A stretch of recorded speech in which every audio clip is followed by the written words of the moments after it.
Venus, earth, Mars, Jupiter, Saturn, Uranus and Neptune, ये 8 planet हैं जो हमारे सोलर सिस्टम में मौजूद हैं और अर्थ हमारा होम प्लेनेट है। इसके बारे में तो हम जानते हैं, लेकिन बाकी ग्रहों के बारे में कम ही जानते हैं। नमस्कार, मैं आपका दोस्त बजरंग प्रजापति। आज हम बात करने वाले हैं हमारे सौर सिस्टम के प्लेनेट के बारे में।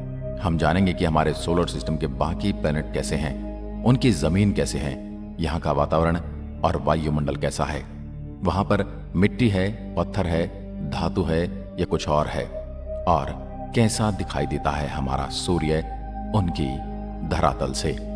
और उनकी कुछ असली तस्वीरें भी हम आपको दिखाएंगे जो स्पेस एजेंसी द्वारा भेजे गए प्रोब से ली गई हैं। सबसे पहले हम बात करते हैं मरकरी यानी कि बुध ग्रह की। बुध ग्रह का अपना कोई एटमॉस्फेयर नहीं है। बुध ग्रह की जमीन समतल नहीं है। जब आप इसे देखते हैं तो आपको ये ऊबड़ खाबड़ नजर आएगी। यहाँ कई बड़े बड़े गड्ढे हैं। ये गड्ढे कोई आम गड्ढे नहीं हैं। ये कई कई किलोमीटर तक लंबे चौड़े और कई किलोमीटर तक गहरे होते हैं। इन गड्ढों के बनने की वजह वैज्ञानिकों के मुताबिक धूमकेतु और क्षुद्र ग्रह की बुध ग्रह की टक्कर को मानते हैं। वैज्ञानिकों का यह मानना है कि बुध ग्रह की सतह पृथ्वी के चांद की सतह से काफी मिलती जुलती है। बुध ग्रह की सतह पर सबसे बड़ा गड्ढा जो अभी तक वैज्ञानिकों ने खोजा है, उसका व्यास करीब 1500 किलोमीटर का है। बुध ग्रह के वायुमंडल में कोई मौसम ऐसा नहीं पाया जाता, इसलिए यहाँ तापमान भी धरती के तापमान की तरह नहीं होता। यह दिन के समय का तापमान 450 डिग्री सेल्सियस तक पहुंच जाता है। ऐसे में यहाँ कदम भी नहीं रखा जा सकता।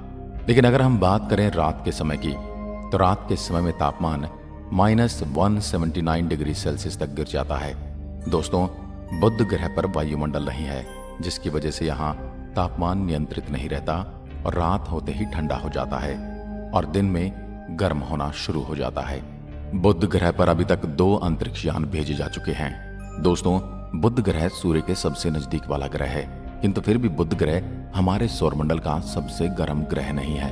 तो चलिए अब बात कर लेते हैं दूसरे ग्रह की, जो बुध के बाद सूर्य के सबसे निकट आता है, और यह है वीनस यानी शुक्र ग्रह। और यही वो ग्रह है जिसे सौरमंडल का सबसे गर्म प्लेनेट कहा जाता है। शुक्र ग्रह का वायुमंडल कई किलोमीटर मोटी सल्फ्यूरिक एसिड के बादलों की परतों से ढका है, और इन्हीं बादलों की वजह से शुक्र ग्रह की सतह भी आसानी से दिखाई देती है। यहाँ के एटमॉस्फेयर में 96% कार्बन डाइऑक्साइड मौजूद है, जो ग्रीन हाउस गैस इफेक्ट पैदा करती है, और इसी एटमॉस्फेयर की वजह से सूर्य की गर्मी वातावरण से बाहर नहीं जा पाती, और इसी वजह से यह सबसे गर्म प्लेनेट माना जाता है। और इसकी सतह का तापमान 464 डिग्री सेल्सियस तक पहुंच जाता है। शुक्र ग्रह पर कई ज्वालामुखी भी मौजूद हैं। यहाँ की सतह चट्टानों और ज्वालामुखी से निकले लावा से मिलकर बनी है। यहाँ की सतह का 60% हिस्सा ज्वालामुखी के लावे से बना हुआ है। यहाँ का एटमॉस्फेयर प्रेशर पृथ्वी से 90% ज्यादा है, इसलिए यहाँ चलना भी हमारे लिए मुश्किल है। यहाँ चलने पर आपको ऐसा महसूस होगा जैसे आप समंदर में कई किलोमीटर नीचे चल रहे हो। इस प्लेनेट के अधिक तापमान की वजह से यहाँ भेजे गए स्पेसक्राफ्ट भी ज्यादा देर तक यहाँ टिक नहीं पाते। तो चलिए दोस्तों, अब इस सफर को थोड़ा आगे बढ़ाते हैं। अब चलते हैं मंगल ग्रह पर। यह सूर्य से चौथे नंबर पर आता है। अब आप सोच रहे होंगे कि तीसरे प्लेनेट का क्या हुआ, तो बता दें कि सूर्य के तीसरे नंबर की दूरी पर हमारी पृथ्वी आती है, जिसकी सतह के बारे में आप जानते हैं। तो हम सीधा मंगल पर आते हैं। इस प्लेनेट की सतह लाल है और इसी वजह से इसे लाल ग्रह भी कहा जाता है। मंगल ग्रह की जमीन से बहुत ही अधिक मात्रा में आयरन और खनिज पाए जाते हैं, और यही आयरन यहाँ की सतह का मौजूद धूल और पत्थरों में भी पाया जाता है। आयरन के खनिजों का ऑक्सीकरण होने की वजह से यहाँ की सतह लाल हो गई है, जिसे आप जग या हेमेटाइट के रूप में जान सकते हैं। मंगल ग्रह पर ठंडा और पतला वायुमंडल होने की वजह से पानी ज्यादा देर तक लिक्विड फॉर्म में नहीं रह पाता। यहाँ वातावरण काफी ठंडा भी होता है। यहाँ पर धूल भरी आंधी के गुबार और आंधी के बवंडर चलते रहते हैं। सूर्य के दूर होने की वजह से यहाँ का औसतन तापमान -55 डिग्री सेल्सियस तक रहता है, और मंगल ग्रह का अधिकतम तापमान 30 डिग्री सेल्सियस तक हो जाता है, जबकि ठंड में यह तापमान -130 डिग्री तक हो सकता है। मंगल ग्रह की सतह कुछ इस तरह की धारियां बनाई हुई नजर आती हैं, जिन्हें देखकर ऐसा लगता है मानो यह जल के प्रवाह से बनी है और वह पत्थर के किनारे और रास्ते में आने वाली बाधाओं को तोड़कर आगे बढ़ती हैं। ये धारियां एक छोटे से क्षेत्र में शुरू होती हैं जो फिर कई सैकड़ों मीटर तक दिखाई देती हैं। दोस्तों, अब हम ध्यान से मंगल ग्रह की सतह को देखते हैं तो ऐसा लगता है कि यहाँ पहले से कोई जीवों की बस्ती जरूर रही होगी जिसका किसी कारण से विनाश हो गया होगा। मंगल ग्रह पर जीवन की संभावनाएं हो सकती हैं। दोस्तों, इसके बाद हम बात करते हैं सौरमंडल के सबसे बड़े प्लैनेट की, जुपिटर की, जिसे बृहस्पति कहा जाता है। और यह एक गैस जॉइंट है, जिसका मतलब है यह गैस से बना हुआ ग्रह है। यह कोई ठोस जमीन नहीं है। यह प्लैनेट गैस और तरल पदार्थों से बना है। यह 1/4 हीलियम द्रव्यमान के साथ मुख्य रूप से हाइड्रोजन से बना हुआ है। यहाँ का वातावरण हाइड्रोजन और हीलियम से बना है, जिसमें अमोनिया और मीथेन में काफी मात्रा है।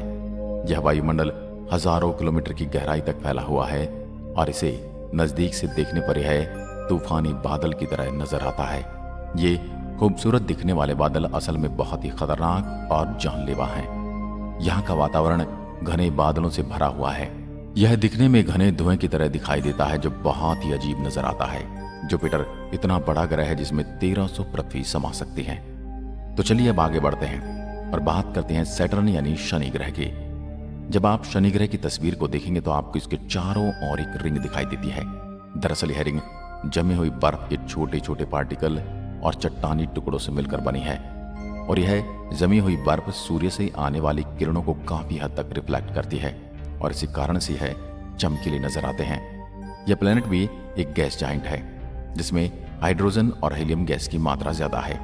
शनि ग्रह का वायुमंडल 96% मॉलिक्यूलर हाइड्रोजन, 3.25% हीलियम से बना है और बाकी का अमोनिया, असिटिलन, इथेन, प्रोपेन और मीथेन से मिलकर बना है।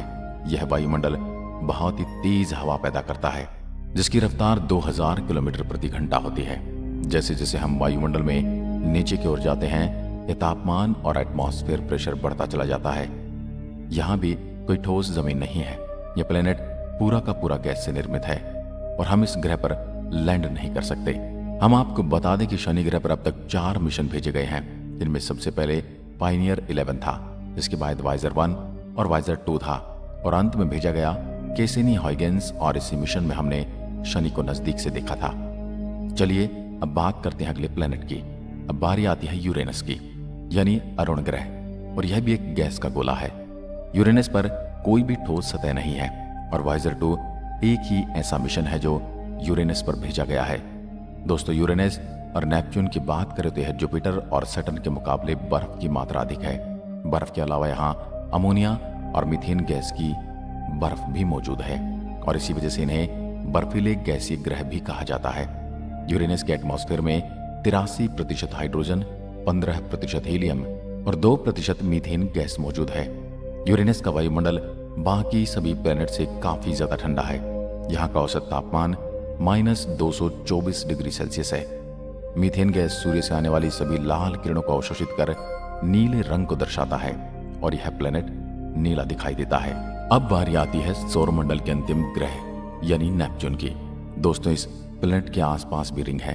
अब तक इस प्लैनेट के 5 रिंग की खोज हो चुकी है, लेकिन नेपच्यून की रिंग सैटर्न की रिंग की तरह चमकीली नहीं है। ये रिंग धुंधली और काफी पतली भी है। और दोस्तों, आपको बता दें कि वॉयेजर 2 एकमात्र मिशन है जो नेपच्यून पर भेजा गया है। यहाँ का वायुमंडल 72% हाइड्रोजन, 25% हीलियम और 1% मीथेन से मिलकर बना हुआ है। यह बर्फीले बादल, यहाँ का औसत तापमान -214 डिग्री सेल्सियस है। यह नीला ग्रह दिखने में काफी सुंदर दिखाई देता है। तो फ्रेंड्स, हमारी जानकारी कैसी लगी? अगर हमारी जानकारी आपके लिए अच्छी लगी हो तो कमेंट्स बॉक्स में हमें लिखकर बताएं और ऐसी लेटेस्ट न्यूज़ के साथ मिलते रहेंगे हम आपसे। तब तक के लिए जय हिंद, जय भारत।